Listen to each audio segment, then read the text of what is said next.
అందరికీ నమస్కారం. నా పేరు లక్ష్మీ పద్మజ దుగ్గరాజు, హైదరాబాద్. ఈనాటి దృశ్య కవిత గానలహరి కార్యక్రమానికి అందరికీ స్వాగతం, సుస్వాగతం. నేటి కవిత సమూహంలో ప్రతిరోజు వినూత్నమైన అంశాలను ఇస్తూ కవిమిత్రులు అద్భుతమైన కవితలు రాసేలా ప్రోత్సహిస్తున్న గురువర్యులు శ్రీ దాస్యం సేనాధిపతి గారికి హృదయపూర్వక నమస్కారాలు. నేటి కవిత సమూహాన్ని ఎంతో సమర్థవంతంగా మరెంతో క్రమశిక్షణతో ముందుకు నడిపిస్తున్న సమూహ సారథి శ్రీ శ్రీదాస్యం లక్ష్మయ్య గారికి హృదయపూర్వక నమస్కారాలు. ఈనాటి దృశ్య కవిత గానలహరి కార్యక్రమంలో కవితాగానం చేయబోతున్న కవిమిత్రులకు హృదయపూర్వక శుభాకాంక్షలు. కవిమిత్రుల కవితాగానం విందాం, చూద్దాం, ఆస్వాదిద్దాం, ఆనందిద్దాం, మిత్రులను అభినందిద్దాం. నేటి కవిత సమూహానికి నమస్కారం. నా పేరు కానుకొల వెంకట సుబ్రహ్మణ్యేశ్వరరావు. నా స్వేచ్ఛ కవితలో శీర్షిక నీలోనే దాగున్న ప్రకృతి. మనసు ఒక అంతులేని విశాల సముద్రం. ఆలోచనలు అలలై ఎగసిపడుతుంటాయి. నిశ్శబ్దం దాగి ఉంటే అగాధ లోతుల్లో ముత్యం సొంతమవుతుంది. కోపం ఉప్పొంగితే తుఫాను రూపం దాల్చుతుంది. మనసు ఒక ఆకాశం, అపారమైనది. భావాలు నక్షత్రాలై మెరుస్తుంటాయి. ఆశల కాంతి దారి చూపితే వేదన మేఘం తాత్కాలికమై వర్షంలా కరిగిపోతుంది. మనసు ఒక వసంతం, కలల పూల తోట. ప్రేమ తాకితే పుష్ప పరిమళమవుతుంది. లోభం గాలివానై చెట్లను కూల్చిన దయ వర్షమై కరువును తీర్చేస్తుంది. మనసు ఎడారైతే జీవితం ఎండిపోతుంది. జ్ఞానం గంగై ప్రవహిస్తే పునర్జన్మనిస్తుంది. చీకటి కమ్మినా భయం అవసరం లేదు. సూర్యుడు ఉదయించిన క్షణంలో చీకటి మాయమవుతుంది. మనసు ప్రకృతి ఒకలాగానే స్పందించు అనేది సత్యం. అవి మారుతూనే ఉంటాయి శాశ్వతంగా. ఆ మార్పులే మనిషి యాత్ర, ఆ యాత్రే జీవన నైపుణ్యం. నమస్కారం.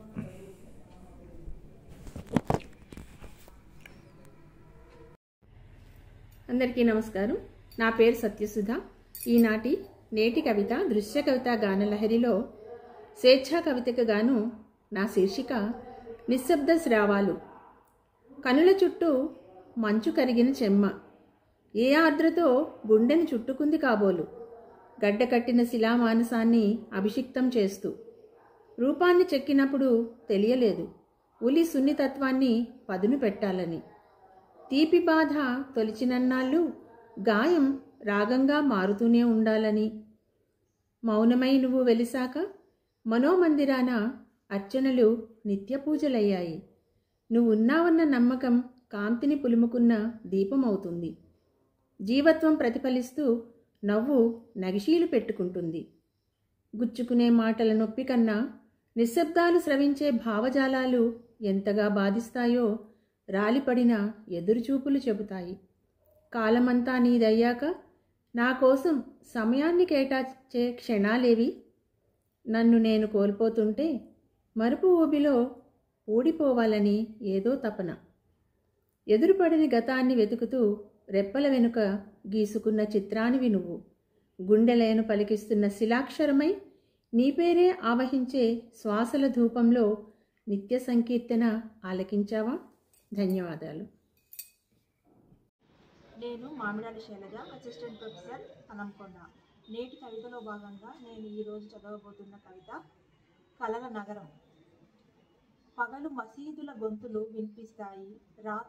రాత్రుళ్ళు గజళ్ళు మౌనంగా మనసును తాకుతాయి. కబాబ్ల సువాసనలతో వీధులన్నీ పరిమళిస్తాయి. ఇది నగరం కాదు, చరిత్ర మాట్లాడే స్థలం. బజార్ల హడావుడిలోనూ నగరం అందంగా మెరిసిపోతుంది. ఇక్కడ మట్టిలోనే సంస్కృతి విరబూస్తుంది. చార్మినార్ కింద ఎత్తే చేతులు దువాలో మెరిసిపోతాయి. హుస్సేన్ సాగర్ ఒడిలో కలల్ని మోస్తుంది ఈ నగరం.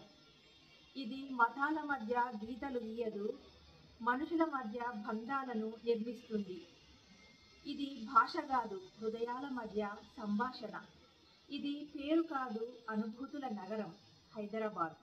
ఆదాబ్ అంటారు ఇక్కడ, పలకరింపే ఇక్కడ పరిమళం. మాటల కంటే మౌనమే దూరాన్ని దగ్గర చేస్తుంది. ఇక్కడ నేలకే కాదు, గాలికి చరిత్ర ఉంది. ప్రతి మూలలోనూ ఓ జ్ఞాపకం ఊపిరిలా తిరుగుతుంది. ఇక్కడ బిర్యానీ రుచి వలె కవిత్వం పరిమళిస్తుంది. పదాలకే కాదు, హృదయాలపై ముద్ర వేస్తుంది.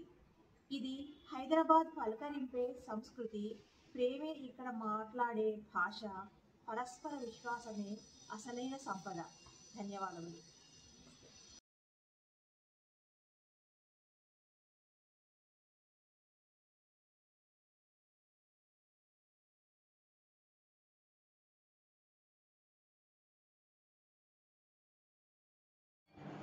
అందరికీ నమస్కారం. నా పేరు కటికం కవిత, కోరుట్ల, జైత్యాల డిస్ట్రిక్ట్. నేటి కవిత సమూహ నిర్వాహకులు శ్రీ దాస్యం సేనాధిపతి గురువు గారికి, దాస్యం లక్ష్మయ్య గురువు గారికి, సాహితీ బంధువులందరికీ కూడా నా హృదయపూర్వక నమస్సుమాంజలులు. స్వేచ్ఛా కవితలో భాగంగా నా కవితా శీర్షిక జీవన సంద్రం.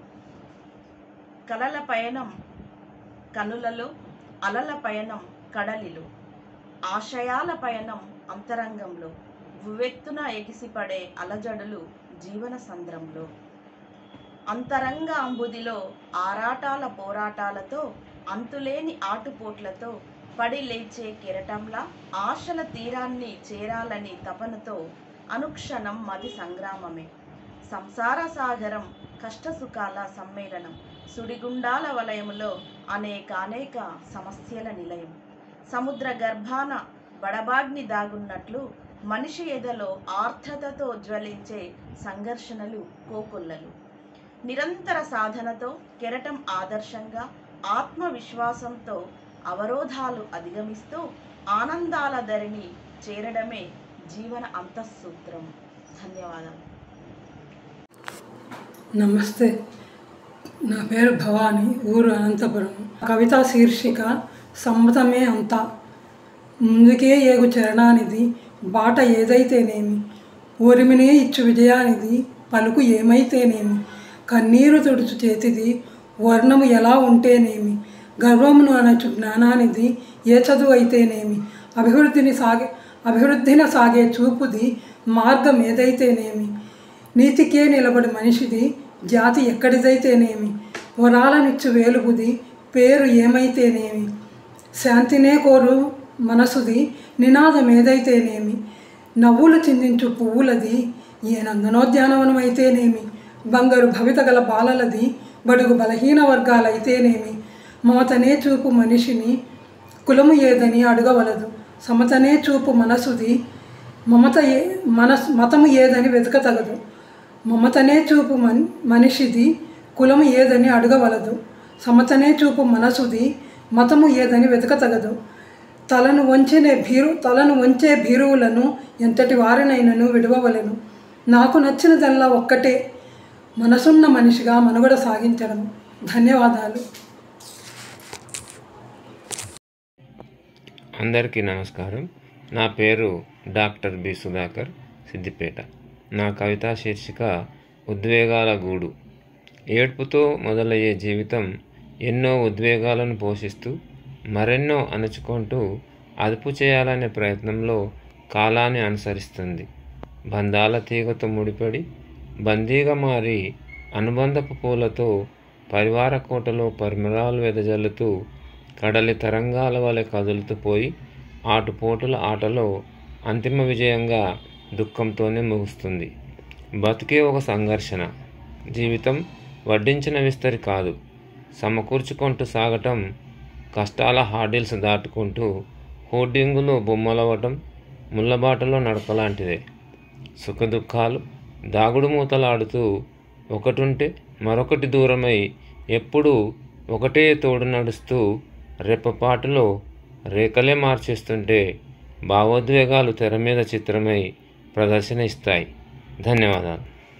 సమూహ సభ్యులందరికీ నమస్కారాలు. స్వేచ్ఛ అంశానికి గాను నా కవితను ఎంపిక చేసిన గురువర్యులు శ్రీ దాస్యం సేనాధిపతి గారికి మరియు లక్ష్మయ్య గారికి, విద్యలో ఉషాశ్రీ మేడం గారికి హృదయపూర్వక ధన్యవాదాలు. నా కవిత శీర్షిక మానసిక గాయం. మనసుకు గాయమైనప్పుడే తెలిసింది మన అనుకునే వాళ్ళేనని మనల్ని నిర్దాక్షిణ్యంగా మాటల తూటాలతో మనసును గాయపరిచి విర్రవిగే బరితెగించిన బంధాల వికృత చేష్టలకు మనసుకైన మానసిక గాయం పచ్చిగా సలుపుతుంది.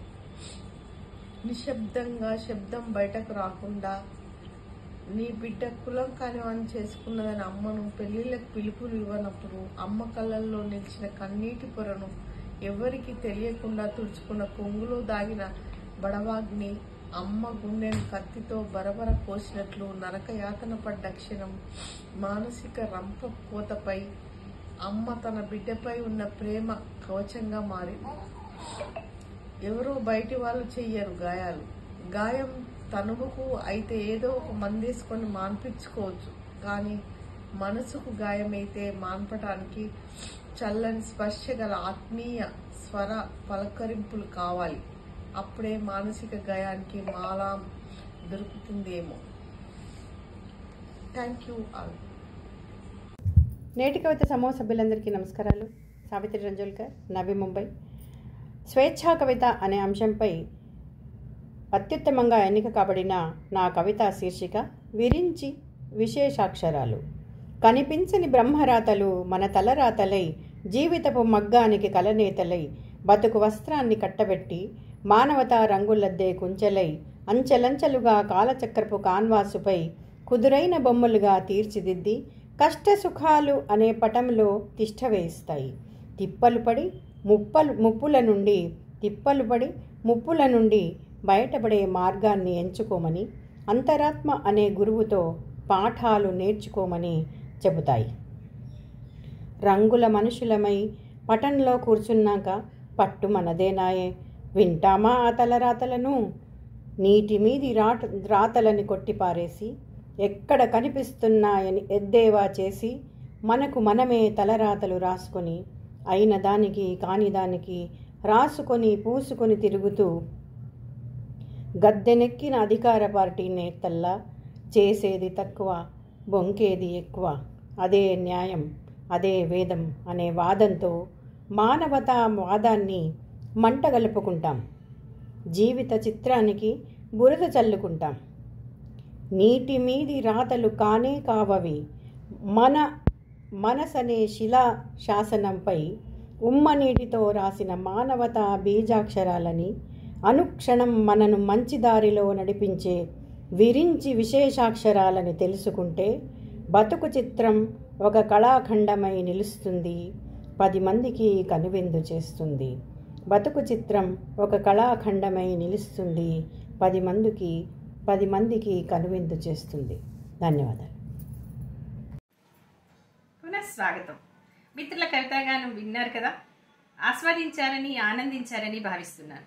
మిత్రుల కవితాగానంపై మీ అమూల్యమైన స్పందనలను, అభిప్రాయాలను నేటి కవిత యూట్యూబ్ ఛానల్లో తెలియజేయండి. నేటి కవిత యూట్యూబ్ ఛానల్ లైక్ చేయండి, షేర్ చేయండి, సబ్స్క్రైబ్ చేయండి. మళ్ళీ వారం మరికొంతమంది కవిమిత్రుల కవితాగానంతో దృశ్య కవితా గానలహరి కార్యక్రమంలో కలుసుకుందాం. ధన్యవాదాలు.